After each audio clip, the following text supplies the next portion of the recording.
Hi எல்லாருக்கும் வணக்கம். இன்றைக்கி இந்த வீடியோவில் நம்ம நார்மல் ப்ளவுஸ் கட்டிங் எப்படிங்கிறது பார்க்கலாம் வாங்க. முதல்ல நம்ம ஸ்லீவ் தான் கட் பண்ண போகிறோம்.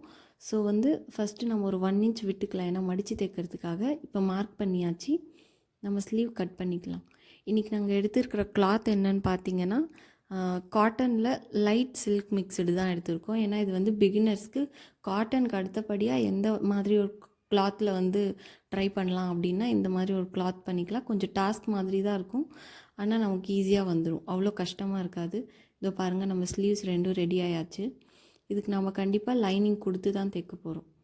ஸோ நெக்ஸ்ட் பாடி கட்டிங் பார்க்க போகிறோம். பாடி கட்டிங்கில் கீழே ஒரு 1 இன்ச் இல்லை 1.5 இன்ச் விட்டுட்டு நம்ம கட் பண்ணிக்கலாம், ஏன்னா அது மடித்து தைக்கிறதுக்காக யூஸ் ஆகும். மோஸ்ட்லி நம்ம எக்ஸ்ட்ரா விட்டு கட் பண்ணுறது நல்லது, ஏன்னா நம்ம வேணும்னா திடீர்னு அட்ஜஸ்ட் பண்ணிக்கலாம், இன்னும் கொஞ்சம் டைட் பிடிக்கணுன்னாலும் அப்படின்னா. ஸோ 2 இன்ச் நம்ம விட்டுட்டே கட் பண்ணிக்கலாம். ஃபுல் நான் ஹோல் பாடி இன்ச்சஸ்க்கு சொல்கிறேன். நார்மல் ஸ்டிச்சிங்க்கு நீங்கள் ஒரு 1/4 இன்ச் விட்டால் போதும்.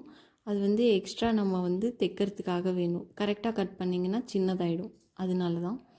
ஸோ இந்த பாடி கட்டிங்கில் நம்ம பேக் சைடு தான் இப்போ நம்ம மார்க் பண்ணிகிட்ருக்கிறது. இது நார்மல் ஸ்கொயர் ஷேப் தான், ஸ்கொயர் நெக் தான் நம்ம இன்றைக்கி கட் பண்ண போகிறோம். இந்த மாதிரி ஒரு காட்டனில் நம்ம தைக்கிறது கொஞ்சம் டாஸ்க் மாதிரி இருந்தாலும் நமக்கு நல்லா ப்ராக்டிஸ் ஆகும். நம்ம எடுத்தோடனே நியூஸ் பேப்பர் அந்த மாதிரிலாம் தைக்கிறத விட இந்த மாதிரி சிம்பிளான கிளாத்தில் தைச்சா கூட நல்லாவே ப்ராக்டிஸ் கிடைக்கும் நமக்கு. ஸோ நீங்கள் மோஸ்ட்லி இந்த மாதிரி கிளாத்தில் ட்ரை பண்ணி பாருங்கள். இது எந்த ஒரு டிசைனும் கிடையாது, நார்மல் ப்ளவுஸ் கட்டிங்.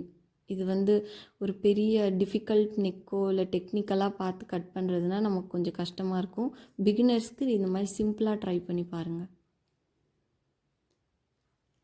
இப்போ நம்ம நெக் கட் பண்ணியாச்சு. இப்போ நமக்கு பேக் பாடி ஃபுல்லாக ரெடி ஆகிடுச்சு. நெக்ஸ்ட் நம்ம ஃப்ரண்ட் சைடு எப்படின்னு பார்த்துக்கலாம். ஃப்ரண்ட் சைடு கட் பண்ணும்போது நீங்கள் மோஸ்ட்லி சிலருக்கு ப்ராடாக இருந்தால் ஓகேவாக இருக்கும், சிலருக்கு சின்னதாக இருந்தால் ஓகேவாக இருக்கும். உங்களுக்கு எது கம்ஃபர்ட்டோ அது பார்த்துக்கோங்க. எனக்கு ஷோல்டர் இன்ச்சஸ் ஒரு 2 இன்ச் அப்படி இருந்தால் எனக்கு ஓகேன்ற மாதிரி இருக்கும், அதனால நான் 2 இன்ச் வச்சுருக்கேன்.